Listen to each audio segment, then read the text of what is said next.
Bonjour mes frères et mes sœurs. Vous connaissez-vous? Connaissez-vous vos sentiments, vos humeurs, les raisons pour lesquelles vous faites ce que vous faites? Est-ce que vous vous fâchez facilement? Est-ce que vous aimez tout le monde? Si c'est le cas, comment les aimez-vous? Est-ce que vous êtes de bonne humeur la plupart du temps? Sinon, pourquoi pas? La plupart du temps, nous tous, nous avons des soucis, nous nous demandons pourquoi les choses arrivent comme elles arrivent. Et d'une façon générale, nous oublions la raison pour laquelle nous sommes nés. En fait, la plupart des gens naissent et meurent sans jamais connaître la raison de leur existence. Dans ce cas-là, pourquoi s'est-on né si ils mènent une vie presque sans but? Mais le sermon de ce matin, c'est la continuation du sermon que j'ai fait la dernière fois, où je vous ai posé des questions sur vous-même. Je vous ai demandé, vous connaissez-vous? Qui êtes-vous en réalité? Qu'est-ce qu'un être humain? Quelle place occupons-nous dans ce vaste univers? Et pourquoi sommes-nous nés? Pourquoi existons-nous? Qu'est-ce qui se passe après la mort? La réponse à toutes ces questions se trouve dans la Bible. Mais il faut lire la Bible, il faut étudier la Bible, il faut chercher dans la Bible non pas ce que nous voulons trouver, mais ce que Dieu nous montre dans la Bible, en effet, le but de l'existence et ce qui attend de chacun de nous. La dernière fois, je vous ai posé des questions en disant, que cherchez-vous dans la vie? Une famille? La richesse? Un bon emploi? Tout ça, c'est bien. Mais que cherchez-vous premièrement dans votre vie? Et je vous ai montré que le Christ a dit, cherchez premièrement le royaume et la justice de Dieu. Voilà la base. Avant de commencer à vous connaître, vous devez savoir ce que vous cherchez. Donc vous cherchez le royaume et la justice de Dieu. Et je vous ai expliqué ce que c'est que le royaume. Comment pouvez-vous chercher le royaume si vous ne savez pas ce que c'est? Ensuite, l'apôtre Pierre a dit, toujours son inspiration divine, croissez dans la grâce et la connaissance. Mais qu'est-ce que c'est que la grâce? Et qu'est-ce que c'est que la connaissance? Eh bien, nous parlons toujours de la même base. La grâce nous vient de Dieu. La connaissance nous vient de la Bible. Nous tous, nous devons donc chercher premièrement le royaume et la justice de Dieu. Ça, c'est le commencement de nos recherches. Le but de ce sermon, je répète, c'est de s'examiner soi-même. Chaque jour, nous devons nous examiner nous-mêmes pour voir où nous en sommes. Si nous ne progressons pas, nous végétons. Végéter n'est pas pour les êtres humains. Ce sont les plantes qui végètent. La végétation végète. Mais nous autres humains, nous devons aller de l'avant, nous devons croître, nous devons avancer. Et pour avancer, et pour croître, et pour arriver au but, je répète, le Christ a dit, cherchez premièrement le royaume et la justice de Dieu. Je vous ai montré quelques exemples. Je vous ai dit que j'avais des questions à vous poser et j'ai commencé, lors de votre examen de vous-même, j'ai dit, est-ce que vous vous soumettez aux autorités? Est-ce que vous vous soumettez à l'autorité là où vous êtes, en famille? Et car dans une famille, il y a des lois à respecter de la part de chaque membre de la famille. Ensuite, je vous ai posé la question, est-ce que vous vous soumettez à l'autorité au travail? Car même au travail, il y a quelqu'un au-dessus de vous, ou bien vous n'êtes pas trop vous-même, mais dans ce cas-là, vous soumettez-vous toujours à ceux qui sont au-dessus de vous, ou bien respectez-vous ceux qui sont au-dessous de vous? De toute façon, il y a toujours une autorité. Ou alors, dans le gouvernement, vous soumettez-vous aux lois locales? Si vous ne respectez pas les lois ou les règles du gouvernement dans votre pays, comment pouvez-vous respecter les lois que vous ne voyez pas et qui sont mentionnées dans la Bible? Donc nous avons parlé la dernière fois de l'autorité. Lorsque vous vous examinez vous-même, posez-vous la question chaque jour, vraiment, est-ce que je me suis soumis à l'autorité aujourd'hui de la bonne façon? La façon dont Dieu s'attend que je me soumette à l'autorité. Ensuite, après les exemples que je vous ai donnés, Maintenant, je passe dessus. La deuxième question que je vous ai posée, c'est qu'est-ce que c'est que la justice divine? Si le Christ nous dit de chercher premièrement le royaume et la justice de Dieu, mais qu'est-ce que c'est que la justice? Et nous avons parlé de la justice.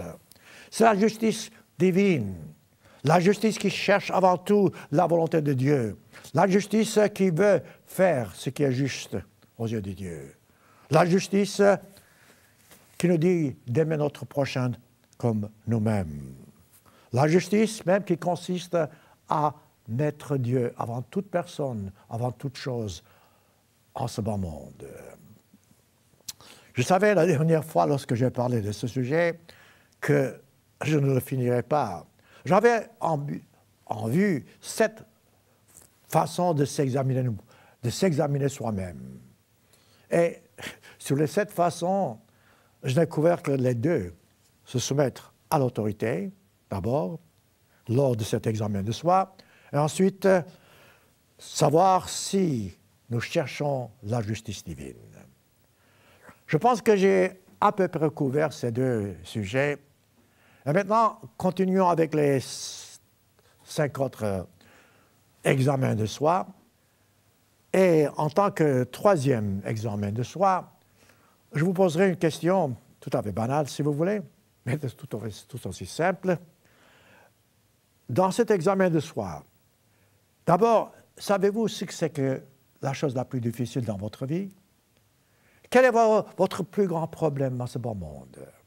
Oh, je sais que vous direz, je suis malade, je ne me sens pas bien. Non, non, je ne parle pas de cela. Je parle, quel est votre plus grand problème en ce beau monde de chaque jour? Jour et nuit. Eh bien, le contrôle de votre langue. Et c'est ça. Alors, en tant que 3e examen de soi, je vous dirais, chaque jour, est-ce que vous faites des efforts pour contrôler votre langue? C'est la chose la plus difficile, vous savez, parce que chaque fois que vous ouvrez votre bouche, voilà que des paroles sortent. Si ces paroles blessent les autres, ou bien si ces paroles bénissent les autres, eh bien, vous avez déjà établi une base. Par vos paroles, vous vous faites des amis. Par vos paroles, vous faites des ennemis. Par vos paroles, vous brisez des unions. Par vos paroles, je dirais même, vous devenez meurtrier. Voilà pourquoi je vous pose la question. Est-ce que lorsque vous vous examinez vous-même, et nous devons faire ça chaque jour, contrôlez-vous vos paroles, vous demandez-vous pourquoi ai-je dit ceci ou cela? Le meilleur conseil que je puisse vous donner, c'est qu'avant même de dire quelque chose, réfléchissez. Ne soyez pas prompt à parler. Certes, nous avons tous des idées, les idées nous viennent facilement, mais avant d'exprimer vos idées, arrêtez-vous et dites ce que j'ai dans ma tête, est-ce que vraiment ça vaut la peine de parler, de le dire? La plupart du temps, il vaut mieux se taire que de parler. La plupart du temps, il vaut mieux écouter que de parler. En fait, selon la Bible, si vous vous taisez, on vous prend pour un sage. C'est dans les Proverbes.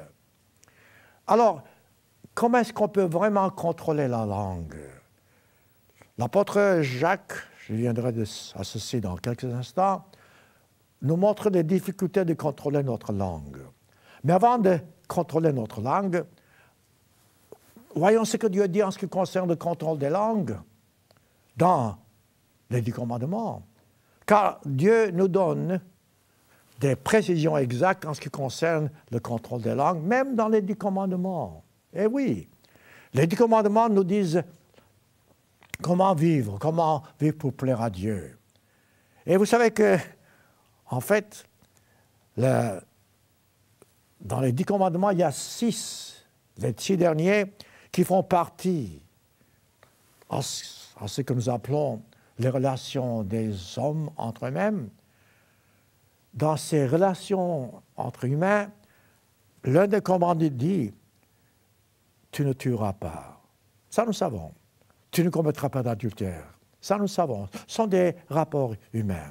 Ensuite, nous savons aussi, et nous avons entendu « Tu ne mentiras pas ». Non, non, ce n'est pas l'un des 10 commandements. Mais vous direz, mais vous tordez la Bible, mais pas du tout. La Bible ne dit pas tu ne mentira pas. Notez-le. L'idée est là, mais avant d'entrer dans cette idée, Dieu présente ce commandement d'une autre façon. Il dit, « Tu ne porteras pas de faux témoignages contre ton prochain. » Exode chapitre 20, verset 16. Regardez voir ça. Certes, ça couvre le mensonge, mais lorsque nous parlons de mensonge, nous limitons ce commandement. Ne pas porter de faux témoignages couvre beaucoup plus que ne pas mentir.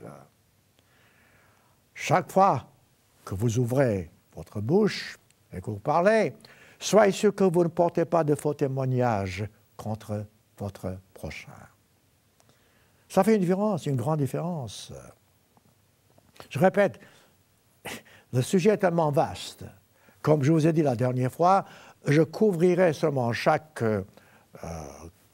je dirais, phrase que je prends ici, chaque condition que je prends.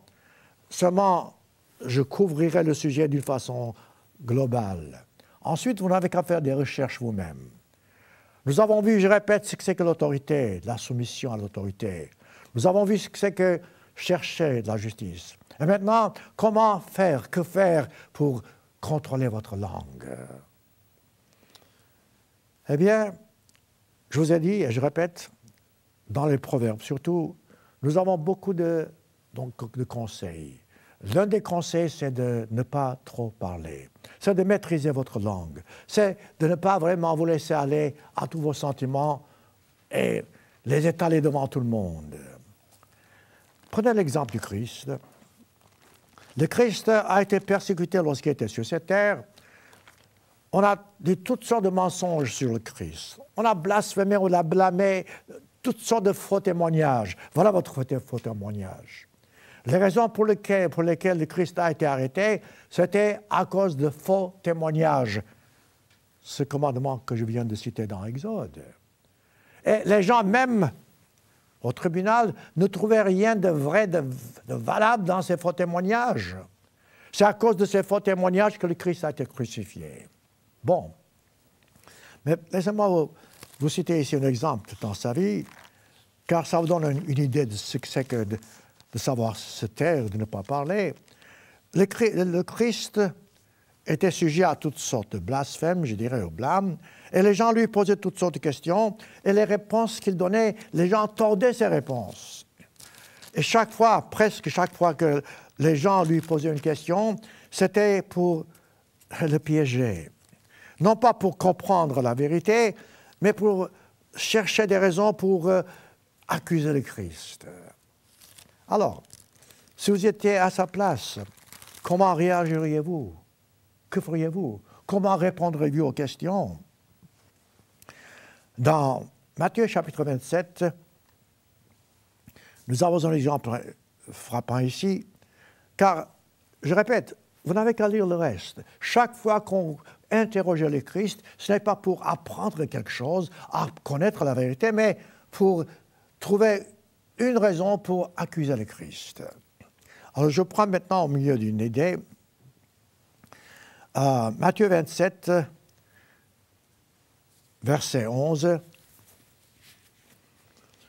Jésus comparut devant le gouverneur. C'était maintenant au moment de l'arrestation et de la crucifixion. Le gouverneur l'interrogea en ces termes, « Es-tu le roi des Juifs ?» Écoutez, déjà la question est stupide. Le gouverneur connaissait la réponse, mais il avait entendu que le Christ avait dit qu'il était le roi des Juifs. Alors maintenant, voilà qu'il va encore lui-même trouver une raison pour l'accuser. À cette question stupide, le Christ répond, « Tu le dis. » Voyez-vous, la façon dont il a parlé, il lui renvoie la balle, pour ainsi dire. Il dit, « Tu le dis. » Ensuite, mais il ne répondit rien aux accusations des principaux sacrificateurs. Il s'est tu, il ne voulait pas aller. Il savait que ces gens-là avaient d'autres motifs, d'autres raisons, donc il n'est pas allé plus loin.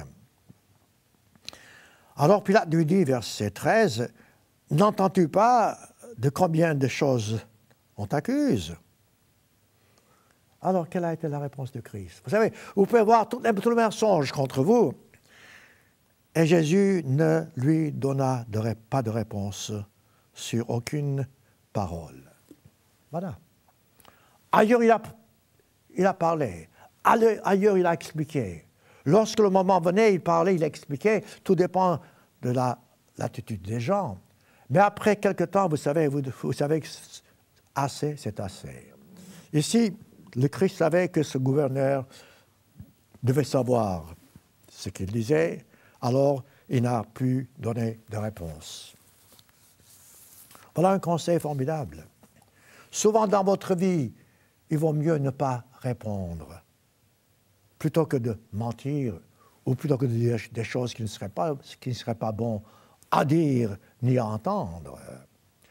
Vous savez ce qui se passe souvent? Vous entendez une rumeur ou bien un bruit, vous le répandez. Non, ne répétez pas les choses que vous avez entendues, à moins d'en avoir une certitude absolue. Oui, absolue. Parce que souvent, nous répétons des choses que nous entendons, ce faisant, nous faisons du tort aux autres, et bon nombre de fois, ou bien la plupart du temps, je dirais, ce que nous disons, ce n'est pas vrai parce que nous avons seulement entendu. Ce sont des suppositions. Et vous perdez votre temps. Ce faisant, vous blessez votre prochain. Et si c'est le cas, dans ce cas, vous faites du tort. Dans 1 Timothée, chapitre 5, l'apôtre Paul couvre ce sujet d'une façon un peu différente. Parce que là encore, je répète, si vous êtes vraiment occupé, vous n'avez pas le temps de bavarder. Vous n'avez pas le temps de passer votre temps à des choses qui ne valent pas la peine d'être discutées, mettons. Mais si vous n'avez pas grand-chose à faire, ici l'apôtre Paul prend l'exemple des veuves, mais ce n'est pas des veuves qu'il parle seulement. Il prend l'exemple des veuves parce que les veuves, d'une façon générale, sont seules et n'ont pas beaucoup d'occupation, donc elles passent le temps à parler. Je dirais à bavarder. Voilà pourquoi l'apôtre Paul ici nous donne leur exemple, mais cet exemple doit nous servir dans notre vie à nous-mêmes, qui que nous soyons, afin que nous ne répétions pas les mêmes fautes, les mêmes choses que des personnes qui, je dirais, ont beaucoup de temps, entre guillemets, à gaspiller. Alors, 1 Timothée chapitre 5, verset 13. Prenons verset 12 peut-être. Il dit, nous vous prions, 1 Corinthiens chapitre 5, verset 12. Nous vous prions, frères, dit-il, d'avoir de la considération pour ceux qui travaillent parmi vous, qui vous dirigent dans le Seigneur et qui vous exhortent. Ayez pour eux beaucoup d'affection à cause de leurs œuvres, etc. Ce n'est pas exactement ça que je cherche, mais je vais... Prenons 2 Timothée, ça sera peut-être plus facile. 2 Timothée, chapitre 2. C'est le même sujet, mais je pense que j'ai pris un verset là qui est la suite de ce que je voulais vous dire. 2 Timothée, chapitre 2, verset 23. Il dit, repousse les discussions folles, inutiles, sachant qu'elles font naître des querelles. Or, dit-il, il ne faut pas qu'un serviteur de Dieu ou du Seigneur ait des querelles. La plupart du temps, je répète, ces querelles commencent lorsque nous ne faisons pas attention, lorsque nous avons beaucoup de temps à gaspiller, pour ainsi dire. Ah oui, prenons 1 Timothée chapitre 5. C'est ça que je cherchais, 1 Timothée chapitre 5. Ici, on parle des veuves, mais ça peut être votre cas, ça peut être mon cas. C'est seulement les veuves parce que, je répète, d'une façon générale, elles ne travaillent pas à l'extérieur. Alors, Paul écrit 1 Timothée chapitre 5, verset 13. Avec cela, dit-il, étant oisive, voilà le danger. Ne soyez pas oisive. Passez votre temps à faire quelque chose d'utile. Autrement dit, si vous n'avez rien à faire, si vous somnolez pour ainsi dire. Et si votre esprit vagabonde, dans ce cas-là, vous êtes en difficulté. Ne soyez pas paresseux. Voilà pourquoi l'apôtre Paul dit, avec cela étant oisives, elles apprennent à aller de maison à maison. Non seulement elles sont oisives, mais encore causeuses, intrigantes, disant ce qu'il ne faut pas dire. Comprenez-vous? Voilà le danger. Ne soyez pas oisifs, ne soyez pas paresseux. Occupez votre esprit à faire ce qui est juste, à penser à des choses qui valent la peine d'être pensées. N'accusez personne. Dans Jacques chapitre 3, c'est ici même le sens de ce commandement, du 9e commandement, où Dieu dit « Tu ne porteras pas de faux témoignages contre ton prochain ». Regardez voir comment ce commandement est décrit dans Jacques chapitre 3. Il est difficile, je répète, il est très difficile, parce que Jacques nous montre les difficultés. Il montre ici comment on peut tout contrôler, mais on ne peut pas contrôler la langue. Par exemple, il dit, Jacques chapitre 3, verset 4, il dit « Les navires qui sont, dit-il, si grands et que poussent des vents impétueux sont dirigés par un très petit gouvernail au gré du pilote. De même, dit-il, la langue est un petit membre et elle se vante de grandes choses. La langue, verset 6, aussi est un feu. C'est le monde de l'iniquité. La langue est placée parmi nous, dit-il, nos membres, souillant tout le corps. Allez voir ça. Voilà quel est le reste. Voilà les difficultés que nous avons pour contrôler cette langue. La meilleure façon, mes frères et mes sœurs, je répète, gardez le silence. Ne répétez pas un bruit que vous avez entendu, ce n'est pas la peine. Ce qui n'est pas bon à entendre ou à dire, ne le dites pas. Lorsque vous parlez, que ce soit des choses qui plaisent aux autres et qui soient la vérité et qui font honneur à votre religion.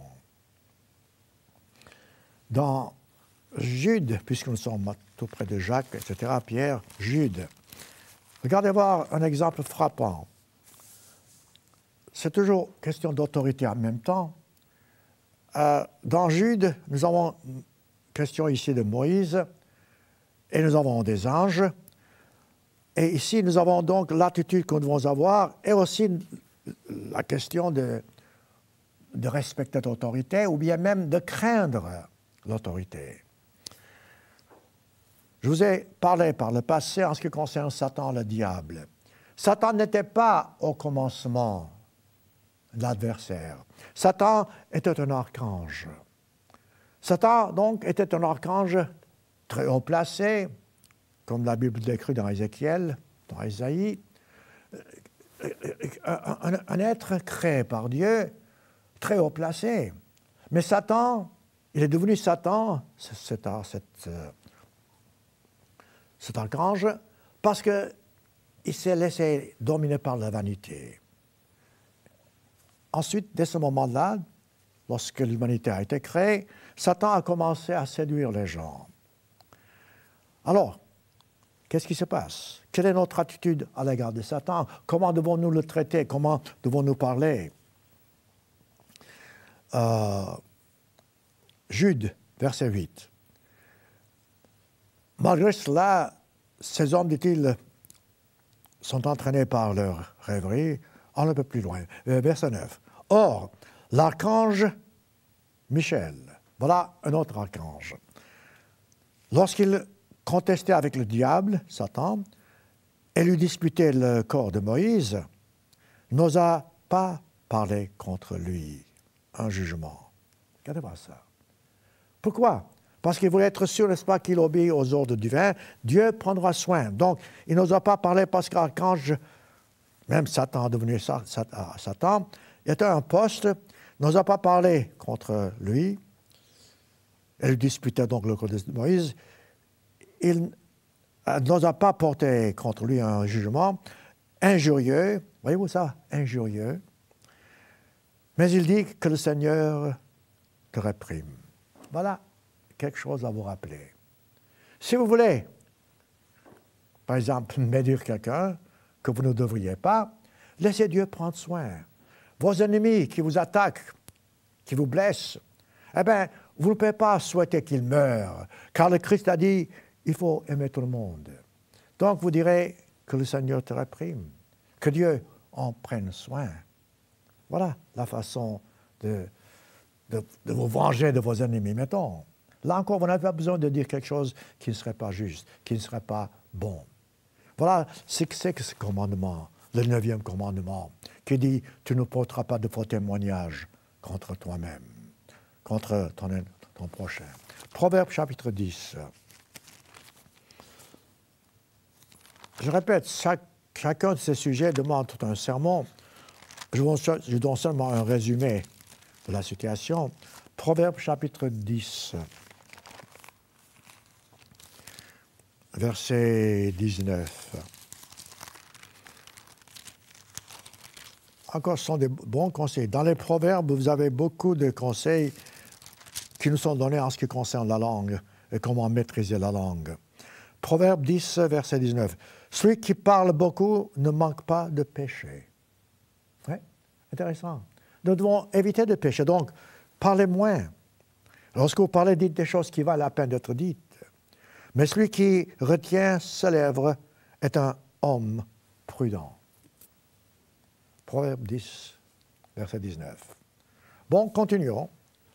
Donc nous avons vu l'autorité, nous avons vu chercher la justice, nous avons vu brièvement comment tenir sa langue. Et maintenant, quatrièmement, le Christ nous a dit d'être une lumière. Bon, alors, dans votre examen de vous-même, demandez-vous, honnêtement, suis-je une lumière aux autres? Est-ce que les autres qui sont autour de moi sont inspirés par ce que je dis, par ma façon de vivre, par ma façon de me comporter, par ma façon de les aimer, de les aider même? Matthieu chapitre 5, verset 13. Matthieu 5, 13. Le Christ a dit, vous êtes le sel de la terre. Le sel, je le répète, apporte de la saveur. Est-ce que vous apportez de la saveur là où vous êtes? Est-ce que les gens apprécient votre présence? Peut-être c'est le cas, mais lorsque vous ouvrez la bouche et vous commencez à dire ce que vous croyez en ce qui concerne votre religion, les gens se détourneront de vous. Alors, la question que je vous pose est un peu plus délicate. Pouvez-vous dire que lorsque vous parlez en ce qui concerne votre religion, vous êtes une lumière? Que les gens vous respectent, et aussi que les gens sachent que votre bonne attitude, quand même, doit montrer ce que c'est que votre religion. Souvent, par votre attitude, vous pouvez attirer les gens vers Dieu. Voilà pourquoi je répète, êtes-vous une lumière? Est-ce que vous présentez vraiment votre religion par votre façon de vivre ou bien par vos paroles? Le Christ a dit, verset 14, vous êtes la lumière du monde. Est-ce le cas? Est-ce le cas d'être le sel de la terre, la lumière du monde? Ensuite, il dit, une lumière doit être exposée afin que les gens voient. Et pourquoi les gens devraient-ils voir? Voilà le verset 16. Pour que les gens glorifient Dieu et non pas vous. Intéressant. Car par votre attitude, que les gens peuvent glorifier Dieu. Donc, vous représentez votre religion par la lumière que vous êtes, par le sel que vous êtes. Si, dans votre examen de vous-même, vous n'êtes pas une lumière et que vous n'avez pas vraiment représenté votre religion, à quoi sert votre religion? Si les gens vous repoussent à cause de votre religion, je comprends, mais les gens doivent respecter votre conduite qui est fondée justement, qui est basée sur votre religion, parce que vous respectez les 10 commandements. Dans Romains chapitre 12, l'apôtre Paul nous dit comment vraiment être une lumière, comment vraiment être plaisant, non pas nécessairement par ce que vous dites, mais, savez-vous, le Christ a dit qu'il faut tourner l'autre jour. C'est ce principe. Si vous faites votre part, vous serez toujours béni. La vie ne sera pas toujours facile, non, mais quand même, vous serez béni à la longue. Romains chapitre 12, verset 9. Que la charité, le mot ici c'est l'amour, que la charité soit sans hypocrisie. Voilà. Si vous êtes hypocrite, vous ne pouvez pas être lumière. Ayez le mal en horreur. Voilà comment être une lumière. Attachez-vous fortement au bien. Voilà comment être le sel de la terre. Verset 10. Par amour fraternel, soyez pleins d'affection les uns pour les autres. Voilà comment on peut être lumière. Ce n'est pas marqué seulement pour les membres de l'Église, mais les uns pour les autres de la bonne façon. On n'a pas besoin de mentir, mais on doit exprimer nos sentiments de la bonne façon, comme le Christ l'a fait. Usez de prévenance. Verset 11. Ayez du zèle et non de la paresse. Voilà la clé. Si vous êtes paresseux, vous êtes oisif, et comme j'ai dit, vous commencez à avoir des choses, des idées qui ne seraient pas justes. Non. Ayez l'esprit toujours occupé. Ne soyez pas paresseux. Servez le Seigneur. Réjouissez-vous en espérance. L'espérance de la vie, la vie éternelle. Soyez dans la prière. Je parlerai de ça dans quelques minutes. La prière est indispensable dans votre vie. Alors, mes frères et mes sœurs, je répète, dans votre examen de vous-même, chaque soir, chaque jour, pouvez-vous dire aujourd'hui, j'ai été une lumière? Pouvez-vous dire aujourd'hui, j'ai représenté ma religion de la bonne façon? Vous pouvez dire que Dieu a été content de moi, de la façon dont j'ai vécu.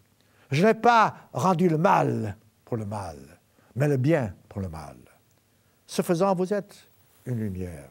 Ce faisant, vous êtes le sel de la terre. Continuons. Verset condition 5. Lors de vos examens, en tant que 5e examen, je dirais, est-ce que dans votre vie, dans la journée, dans chaque jour, lorsque vous vous examinez vous-même, avez-vous respecté ou respectez-vous les priorités? Respecter une priorité ne signifie pas laisser tomber ce qui est secondaire, pas du tout. Respecter une priorité signifie faire ce qui est premièrement nécessaire sans pour autant abandonner ce qui vient après. Autrement dit, il faut faire ce que vous devez faire, mais dans l'ordre de la priorité. Je vous ai dit il y a quelques instants, je vous ai parlé de la prière. La prière est indispensable dans votre vie. C'est une priorité indispensable pour croître dans la grâce et la connaissance divine. Alors je vous pose la question, est-ce que vous négligez de prier chaque jour? Si c'est le cas, vous ne pouvez pas vraiment être lumière, vous ne pouvez pas vraiment chercher le royaume et la justice de Dieu. Et alors un peu plus loin, lorsque vous vous trouvez dans une situation, est-ce que vous vous posez la question, quelle est la priorité des choses? Supposons que vous soyez malade. Là encore, c'est un grand sujet. Mais quelle est la première chose que vous faites? En tant que chrétien, vous devez d'abord vous tourner vers Dieu. Et non pas que Dieu vienne en dernier lieu. Eh oui, priez Dieu, adressez-vous à Dieu. Souvent, nous manquons de foi parce que nous pensons que quelqu'un d'autre peut nous aider davantage plus que Dieu. Mais non, Dieu est le seul qui nous guérit. Dieu est le seul qui vient toujours à notre aide. Je ne dis pas de négliger le reste, mais d'abord Dieu, ensuite le reste. Une fois que vous comprenez ce principe et que vous respectez la priorité des choses, vous verrez que votre vie changera. Le matin, lorsque vous vous levez, quelles sont vos pensées? Ce sont les préoccupations de la journée, et dans ce cas-là, vous ne respectez pas les priorités. Donc, lorsque vous vous examinez, dites-vous chaque jour, chaque soir, est-ce que aujourd'hui, j'ai fait ce qui est important en premier lieu? vous serez surpris. Il est très possible que la réponse serait non. Que vous cherchez d'abord ce qui vous intéresse, humainement parlant, parce que nous sommes tous égoïstes. Et ce faisant, vous renversez les cartes. Ce faisant, donc, vous ne respectez pas les priorités. Et vous payez les conséquences. Dans Luc chapitre 10, un exemple frappant de priorité, je vous dis, la Bible nous donne toujours des exemples pour nous à comprendre, à pratiquer, à mettre en pratique, et vraiment qui nous montre en même temps les résultats. Ici, nous avons l'histoire de deux sœurs que le Christ aimait, Marthe et Marie. Le Christ a ressuscité à la vie physique leur frère Lazare. Alors, regardez voir ici, question de priorité. Ces deux sœurs étaient, entre guillemets, chrétiennes. Ces deux sœurs aimaient le Christ. Ces deux sœurs honoraient le Christ. Ces deux sœurs voulaient observer les commandements de Dieu, et je pense qu'elles observaient aussi. Donc, elles avaient la bonne attitude. Mais regardez voir, question de priorité. Luc chapitre 10, verset 38. Comme Jésus était en chemin avec ses disciples, il entra dans un village. Une femme nommée Marthe le reçut dans sa maison. Marthe et Marie étaient ensemble. Elle avait une sœur, Marie, qui s'était assise au pied de Jésus et écoutait sa parole. Alors, ici vous pouvez voir Marie qui avait la priorité d'écouter la parole du Christ. Et Marthe, qui, elle voulait aussi écouter peut-être, mais Marthe s'était occupée à d'autres choses. Marthe occupée à divers soins de la maison, domestique. C'était nécessaire. C'était pour recevoir le Christ, donc elle voulait honorer le Christ. Elle s'occupait des soins domestiques. C'était important, il fallait le faire. Et, voyez-vous, Marthe se pose la question. Ensuite, elle s'adresse au Christ. Seigneur, dit-elle, verset 40, Luc, chapitre 10, verset 40. Seigneur, dit-elle, fais quelque chose, que ça ne te fait rien que ma sœur me laisse seule pour servir. Et il y avait beaucoup à faire. Il y avait des gens dans la maison. Quelle a été la question, la réponse du Christ? Il a dit, Marthe, tu t'inquiètes, dit-il, de peu de choses. Une chose est nécessaire. Marie a choisi la bonne part. Autrement dit, à ce moment-là, il fallait que Marthe fasse ce que Marie a fait. À ce moment-là, la présence du Christ était beaucoup plus importante pour les deux sœurs que de servir le Christ. Et certes, au moment voulu, les deux peut-être se mettraient ensemble et serviraient le Christ. C'est un très bon exemple. Ça nous montre, voyez-vous, comment vraiment nous approcher du Christ et faire les choses qui sont les plus importantes en premier lieu. Matthieu 23. Ici, nous avons, que j'appelle ça le chapitre des hypocrites, les pharisiens qui n'avaient pas l'ordre des choses, qui ne respectaient pas la priorité, entre autres choses. Les pharisiens prétendaient faire quelque chose ou dire quelque chose, alors qu'ils étaient des hypocrites. Et le Christ, je pense à un verset ici, dans Matthieu 23, verset 23, prend un exemple. Il dit l'exemple de dîme. Il dit, hypocrite, dit-il aux pharisiens, Matthieu 23, 23, vous payez de la dîme sur les choses physiques, qui est juste, et dit-il, vous abandonnez ce qui est encore le plus important. Verset 23, je répète, la justice, la miséricorde, la foi, ou la fidélité. Et le Christ ajoute, c'est là, verset 23, c'est là ce que vous devriez faire sans négliger les autres. C'est là où la plupart du temps, les gens manquent de faire leur devoir, sans négliger les autres. Donc, dans votre liste de priorités, vous ne négligez pas ce qui est en deuxième lieu. Mais faites ce qui est important d'abord, mais vous ne négligez pas.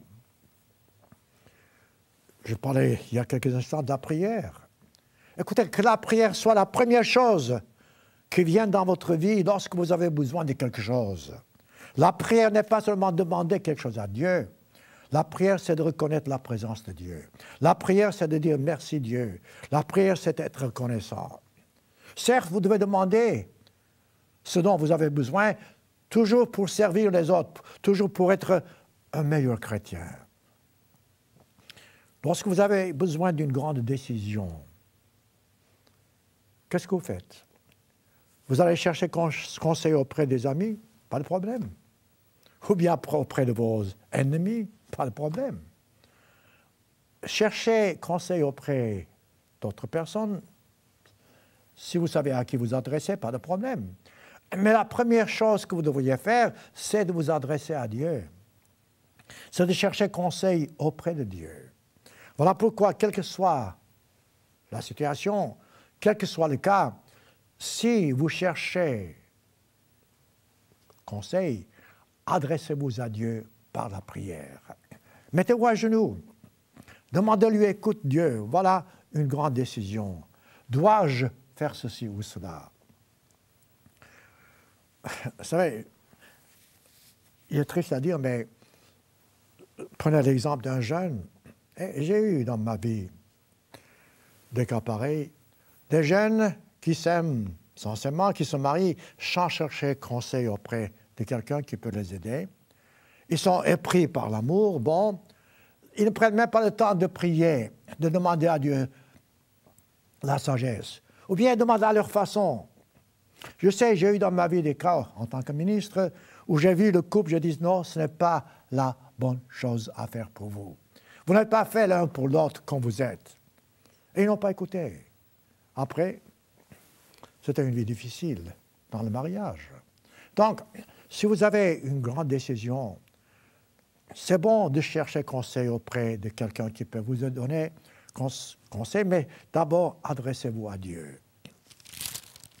Le Christ, sur cette terre, s'est toujours adressé à Dieu en toutes circonstances, toujours donnant priorité à Dieu.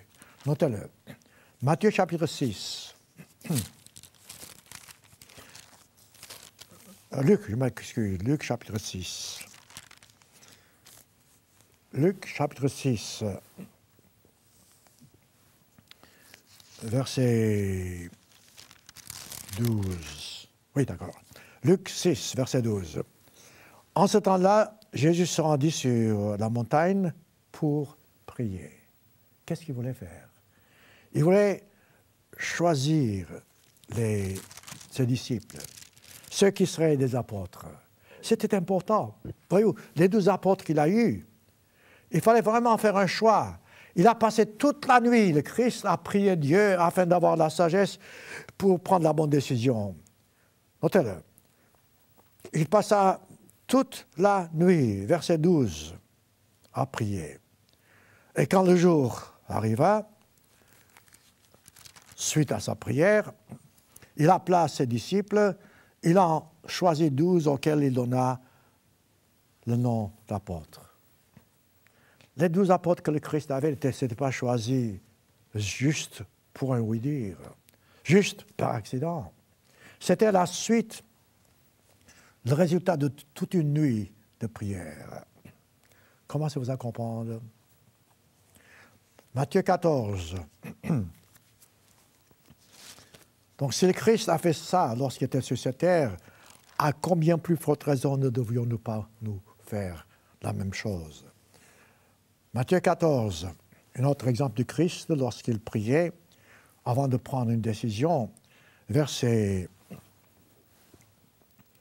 21. Il était avec les disciples, il a nourri les disciples avec les 5 pains et les poissons. Aussitôt après, Matthieu 14, verset 21, aussitôt après donc, il obligea les disciples à monter sur... Oui, il obligea les disciples à monter sur la montagne, dans la barque et a passé, dit-il, a passé, je suis en train de chercher le, oui, a passé à l'autre côté du bord et a passé avant. Laisse-moi prendre d'abord le verset exact. Donc, il passa avant eux, de l'autre côté. Quand il eut renvoyé, il se mit à l'écart, verset 23, et continua le soir étant venu. Il était seul. Et qu'est-ce qu'il a fait? Il a prié. Il a prié afin qu'il puisse vraiment être inspiré dans cela, verset 23. Et lorsque des gens au milieu de la mer étaient battus donc par des flots, et quand le vent était contraire, alors que les gens avaient peur, le Christ a prié et ensuite il a marché sur les eaux et ainsi de suite. Autrement dit, je cherche ici l'idée générale, mais je voudrais que vous puissiez lire le tout. Vous verrez que les disciples étaient étonnés de voir le Christ marcher sur les eaux. Et le Christ est arrivé à cela d'abord en priant Dieu.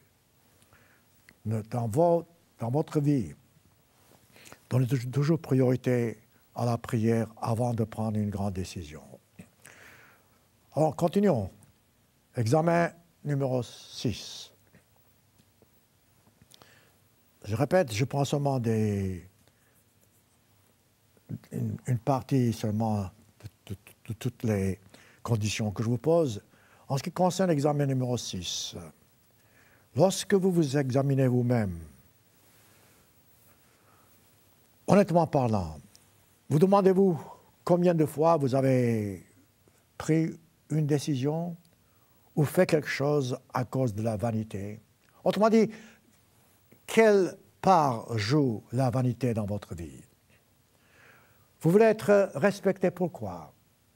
À cause de la vanité? Vous voulez qu'on vous aime pourquoi? À cause de la vanité? Vous voulez être dominé, vous voulez dominer pourquoi? À cause de la vanité? Souvent, vous êtes le centre de quelque chose. Lors d'une conversation, cherchez-vous à être le centre de la conversation. Si c'est le cas, il y a beaucoup de chances que non seulement vous agissez en tant que victime de votre vanité, mais aussi par égoïsme, et vous n'arriverez pas au but, au résultat. La vanité, mes frères et mes sœurs, joue un rôle important dans votre vie. À nous tous, à vous, à moi, c'est la même chose. Nous nous laissons inspirer par notre caractère charnel. On veut être aimé plutôt qu'aimé. On veut être respecté plutôt que respecté. Tout ça, c'est la vanité. Si vous vous mettez en pleine humilité, vous verrez que votre vie changera. Soyez humble. La vanité et l'humilité sont deux opposés. La vanité vous ruine.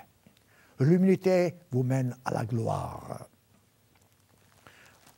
Dans la Bible, il y a beaucoup d'exemples de vanité et où cela vous conduit. Par exemple, prenez Actes chapitre 12. Un exemple qui est arrivé, qui est frappant, mais ça nous donne une idée de ce que c'est que la vanité. Peut-être vous n'êtes pas un roi, peut-être vous n'êtes pas un grand homme, mais quelle que soit votre situation, mettez-vous dans cet exemple-là, vous pouvez voir comment vous pouvez changer votre vie.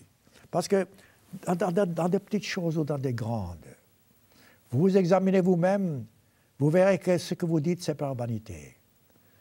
Les actes, ce que vous faites, c'est par vanité. C'est parce que vous voulez que les autres vous glorifient, entre guillemets. Alors que le Christ a dit que les gens voient vos bonnes œuvres et qu'ils glorifient Dieu. Actes chapitre 12. Nous avons l'exemple d'Hérode. C'est le troisième Hérode ici. Hérode, c'était une dynastie, comme vous savez.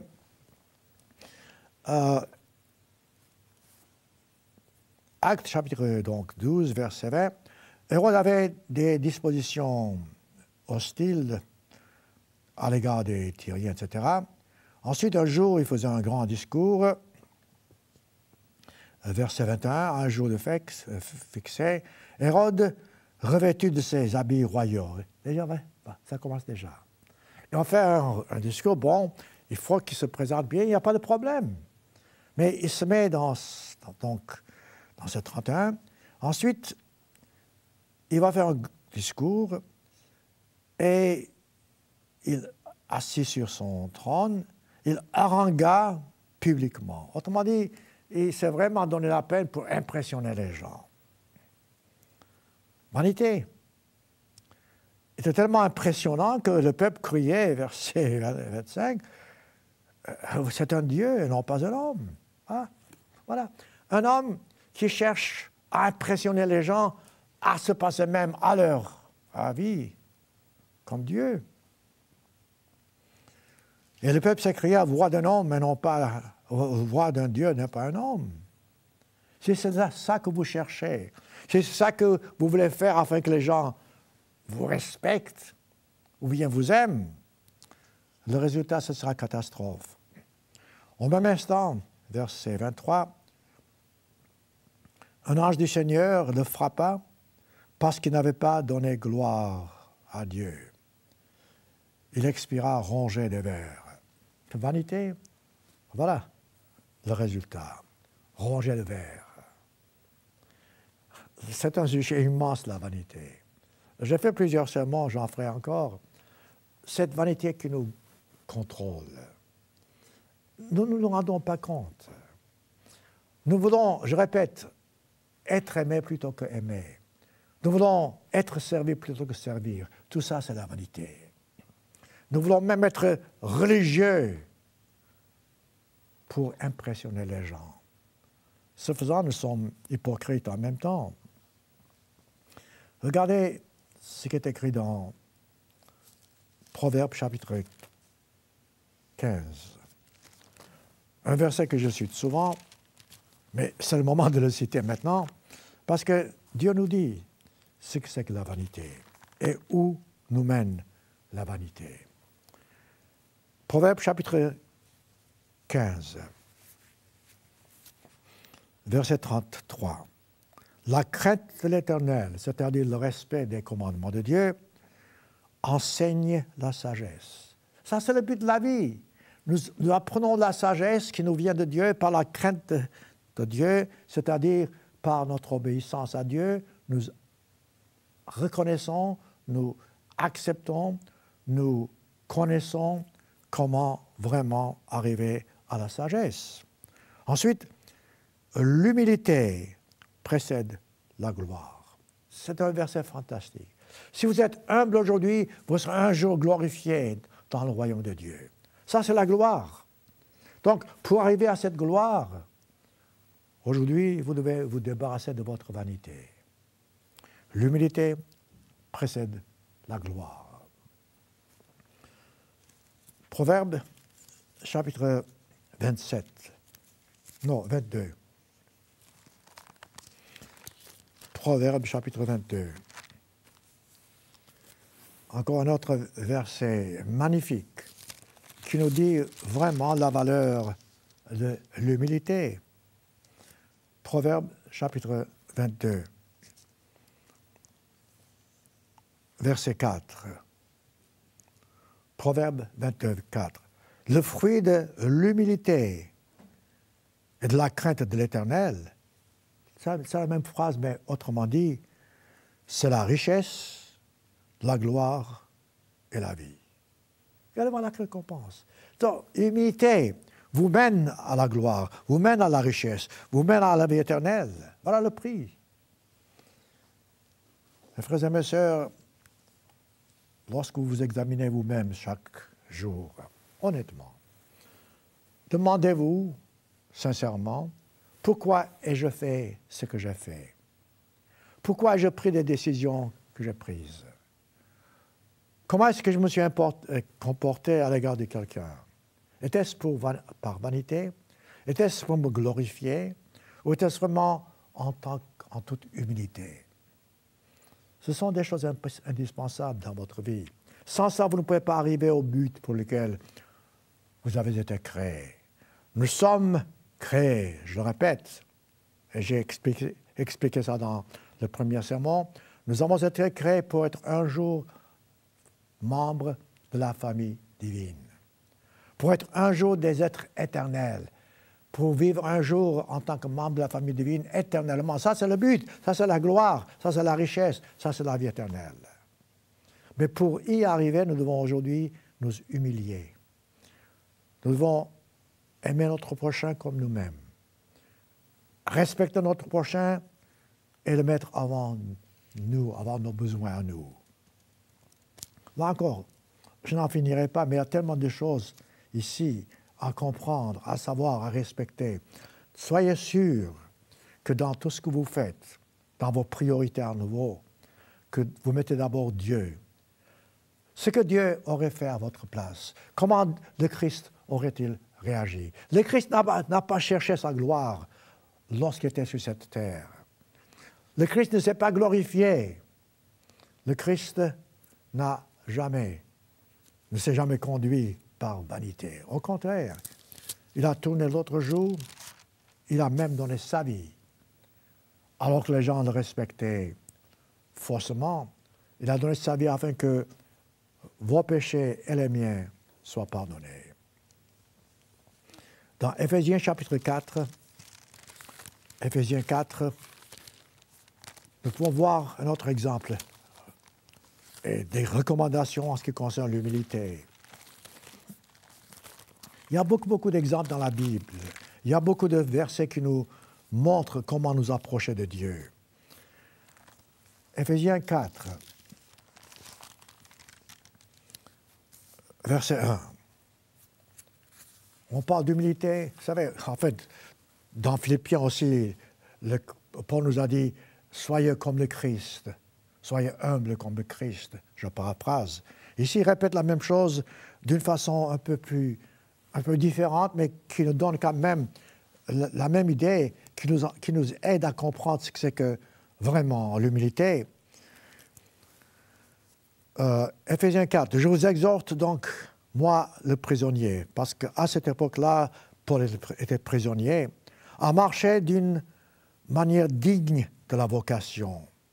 Vocation, c'est votre appel qui vous a été adressé.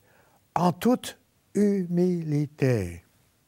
Vous marchez digne de la vocation pour votre but en toute humilité. Et douceur, avec patience. Ce ne sont pas des mots simples. Il faut mettre en pratique ces mots. Humilité, douceur, patience. Vous supportant les uns les autres avec amour. Voilà comment on arrive au but avec l'humilité. Avec amour, avec charité. De l'esprit par le lien de la paix. C'est beau ça. Vous ne pouvez pas vraiment chercher la paix si vous vous glorifiez vous-même, si vous cherchez vos propres besoins d'abord, si vous vous vantez. Ensuite, au verset, enfin, le même verset, mais la fin de ce verset, chapitre toujours 1, verset 4, regardez ce qui est marqué. Il y a un seul corps, un seul esprit, comme aussi une seule raison, une seule foi, une seule sagesse, une seule espérance. Autrement dit, Paul ici résume le tout. Et là, ça m'amène maintenant à notre 7e condition de notre examen. Nous avons vu, en tant que 6e, vraiment ne pas nous glorifier, mais nous humilier. Mais tout ça, c'est pourquoi? Pour arriver au but. Et ce but ne peut s'accomplir que si nous avons nous unité. Alors, je vous pose la question, lorsque vous vous examinez vous-même, pouvez-vous dire qu'aujourd'hui, j'ai fait tout ce que j'ai fait pour créer l'unité dans ma famille, dans mes rapports avec les autres, dans mes relations avec tout le monde, même si des gens qui ne vous respectent pas? Avez-vous cherché l'unité? Et surtout, avez-vous cherché l'unité dans l'Église, l'unité dans la famille? L'une des façons de chercher l'unité, c'est de procurer la paix. Je n'ai pas dit de chercher la paix. Tout le monde veut être riche. Tout le monde veut avoir la paix. Mais le fait est de chercher à procurer la richesse. Chercher à procurer la paix. Chercher à procurer l'amour. Ce faisant, vous créez, vous contribuez à l'unité. Le Christ a dit dans Matthieu chapitre 5,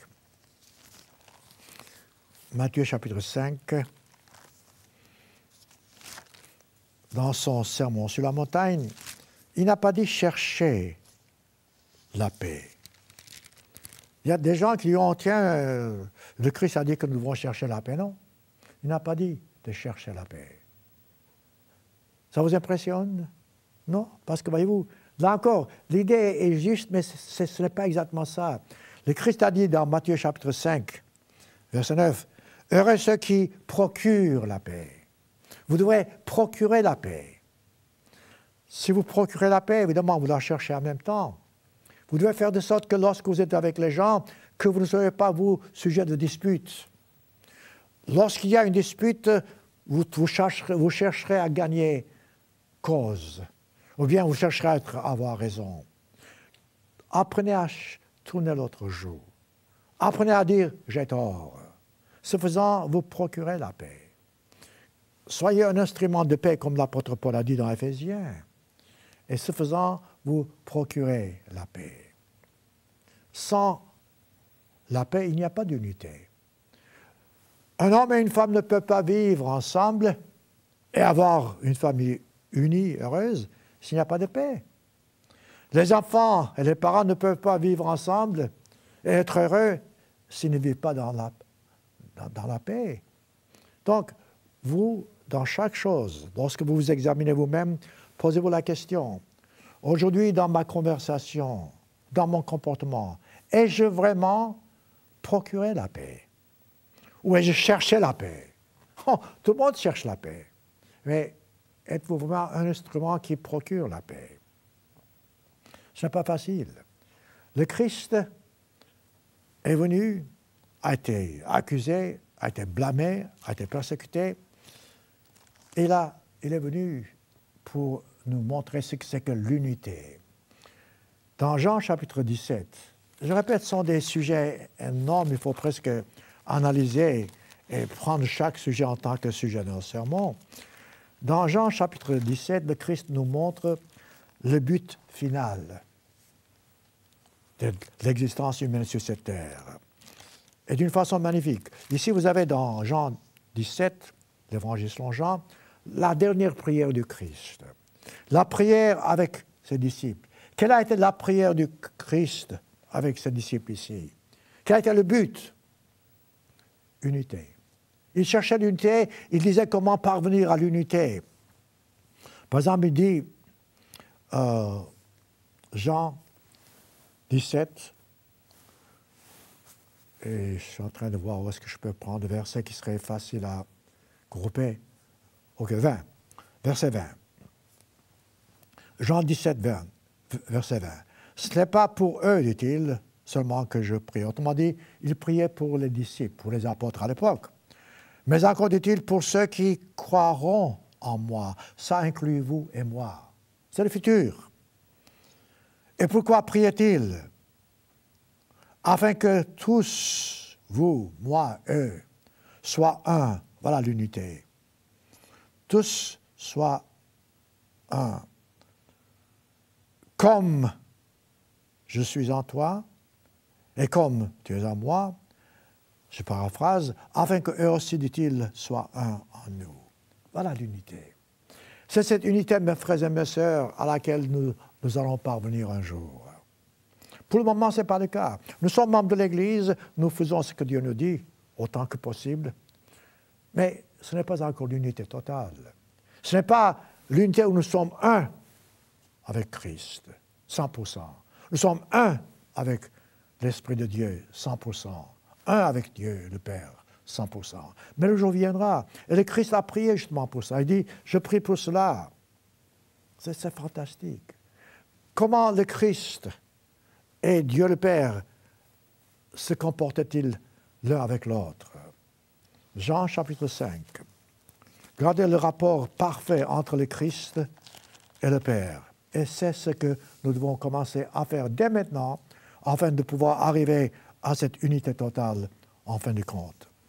Jean chapitre 5, verset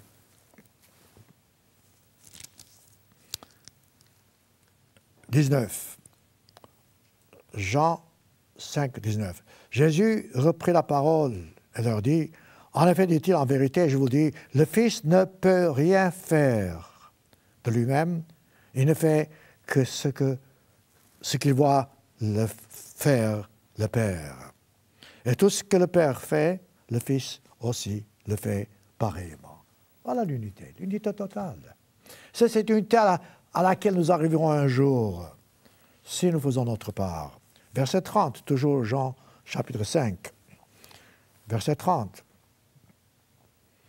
C'est la même idée qui continue. Il dit, selon, dit-il, je ne juge pas, dit-il, moi-même, mais, dit-il, parce que je ne cherche pas ma volonté, mais la volonté de celui qui m'a envoyé. Voilà l'unité totale. Je connais quelqu'un que j'aime bien, il parle toujours d'amour. C'est bon, mais on ne peut pas avoir d'amour à moins d'avoir cette unité. Unité d'esprit, unité de désir, unité dans le but. Si nous sommes membres de l'Église de Dieu, nous devons avoir tous le même but, avoir tous le même ordre de priorité. Cherchez premièrement le royaume de Dieu. Voilà votre unité. L'Église ne peut pas vraiment exister s'il n'y a pas d'unité. S'il n'y a pas d'unité, il y a disruption, il y a dégâts, il y a division. C'est étrange car à l'époque de l'apôtre Paul, juste après la mort et la résurrection du Christ, vous savez ce qui s'est passé? D'abord, dans Actes chapitre 4, nous voyons l'attitude des membres de l'Église. Ils étaient tous groupés. Ils avaient peur, certes, d'être persécutés, mais ils étaient tous groupés, ils partageaient tout ce qu'ils avaient. Actes chapitre 4, verset 32, vous n'avez qu'à lire, je ne vais pas lire le tout, mais ils vivaient en commun. Verset 32, Actes chapitre 4, ils partageaient tout ce qu'ils avaient. Et il n'y avait parmi eux aucun indigent, verset 34. Donc, ils partageaient tout ce qu'ils avaient. Ainsi de suite. Donc, je saute parce que je sais qu'il faut que je commence à résumer maintenant le tout. Mais il y avait cette unité dans leurs besoins. Qu'est-ce qui se passe? Après quelques années seulement, la mort et la résurrection de Christ, après quelques années seulement, voilà qu'il n'y a plus d'unité. Ils ont perdu l'unité. 1 Corinthiens chapitre 1.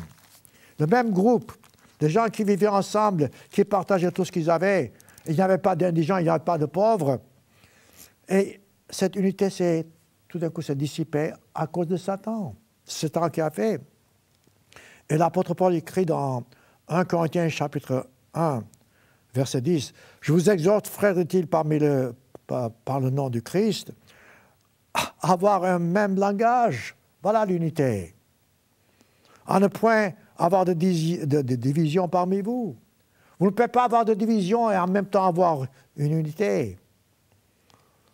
Mais dit-il, avoir un seul esprit, dans un seul sentiment. Aujourd'hui, regardez autour de vous, mes frères et mes sœurs. Combien de religions existent-ils de par le monde? Combien de divisions existent-ils même au sein du christianisme? Des gens qui se réclament être chrétiens, Église de Dieu. il n'y a pas d'unité. Pourquoi? Parce que nous avons perdu l'amour. L'amour de Dieu qui consiste à garder ses commandements. Voilà la base. Si vous observez les commandements de Dieu, vous avez l'amour. Si vous avez l'amour, vous procurez la paix. Si vous procurez la paix, vous créez l'unité. Examinez vous-même. Est-ce le cas? Est-ce vraiment le cas? Procurez-vous la paix afin d'établir l'unité dans votre famille, autour de vous, dans la société, au sein de l'Église? Voilà des examens de soi. Romains chapitre 16. Romains chapitre 16. Vous savez, la religion chrétienne est vraiment belle. C'est bon, ce n'est pas toujours facile, mais vous donne la certitude que vous arrivez au but et que vous êtes parfaitement, vous avez l'assurance que vous arrivez au but en faisant ce que Dieu vous dit. Ça ne sera pas facile parce que ce sera souvent contre votre propre volonté, je le sais. Mais si vous avez cette certitude que c'est la voie qui vous mène à l'unité totale, alors là, marchez-y sans jamais craindre quoi que ce soit. Romains chapitre 16, verset 19. Romains chapitre 16, verset 19. Il dit, pour vous, dit-il, votre obéissance est connue de tous. Je me réjouis, dit-il, c'est Paul qui écrit à votre sujet, et je désire que vous soyez sages en ce qui concerne le bien et pur, car ce qui concerne, dit ce qui concerne le mal, autrement dit, je suis en train de lire vite, il ne faut pas que je le fasse, dit le Dieu de paix, voilà, verset 20, le Dieu de paix écrasera bientôt, dit-il, Satan sous ses pieds. Voilà ce que votre unité en Christ va causer. Ensuite, il dit que la grâce de Dieu, etc., vous unissent. Alors, mes frères et mes sœurs, où en sommes-nous? En tant que membres de l'Église, nous devons chercher à créer l'unité.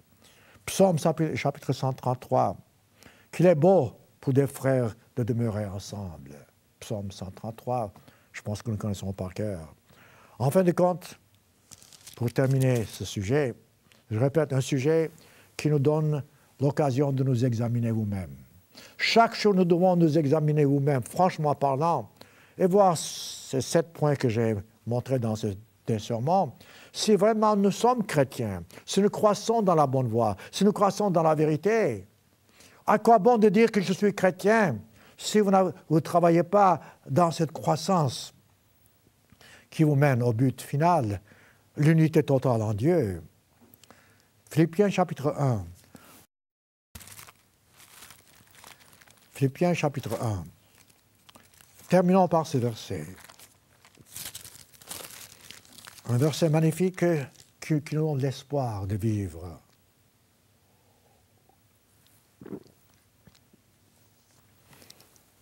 Philippiens chapitre 1, verset 27.